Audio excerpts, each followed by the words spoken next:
Guys, good morning. Welcome to my YouTube channel, Facebook page for today's video guys. Hindi tayo dito na sa ating shopping. Yan. Kalbo! Morning. Well, isang lang. Isang lights. Ay, blue. Isang blue boy. Isang blue. Yan lang.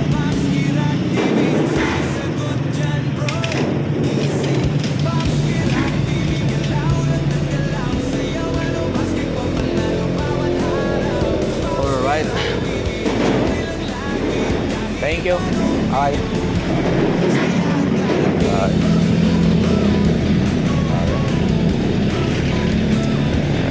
Good morning, good morning.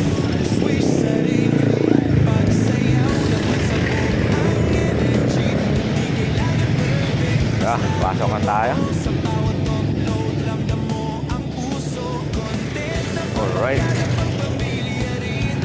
Ano to?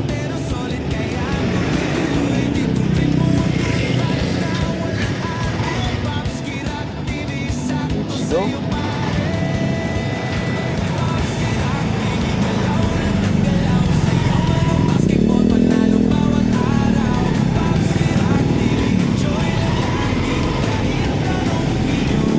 Good morning. Ingat lang tayo mga kapaps. From the drive sa ating motor at sasakyan. Dahil di natin alam talaga yung mga sabayan natin sa kalsada. Meron talagang walang iniisip kundi yung kayabangan ba. Tapos pag nakadisgrasya, problema.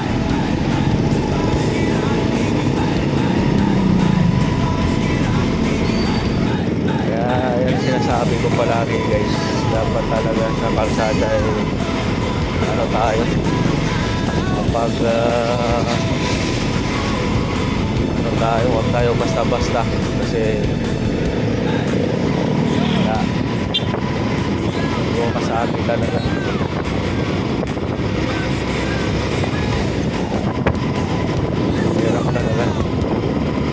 Pag alanganin ka, huwag ka nang sumuktok. Ganun lang yung kasimple. Doon tayo maging maingat sa mga ganong bagay.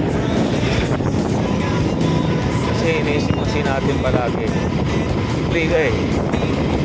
Iniisip mo na sa tama ka. Pero di mo pala alam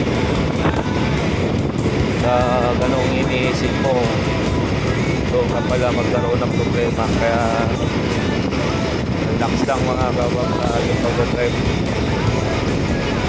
Huwag tayo magmamadali. Kaya sabi ko nga, kung alas 8 pasok, no, 7 o'clock alis na kayo sa bahay.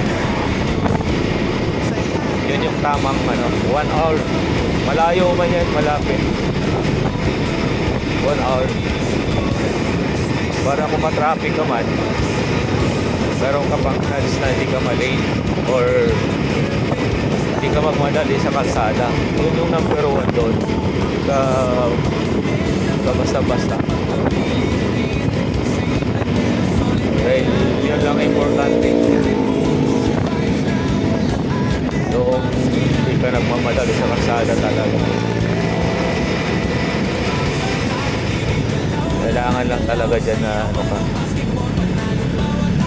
Hindi, sa totoo lang, hirap talaga lumapit ka sa problema sa kalsada.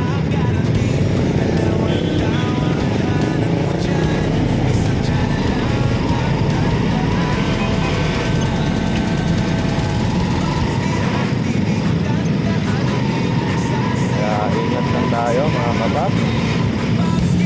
Huwag tayo basta-basta gumilit na hindi tayo kasi dyan tayo mag-umpisa talaga problema natin sa kalsada.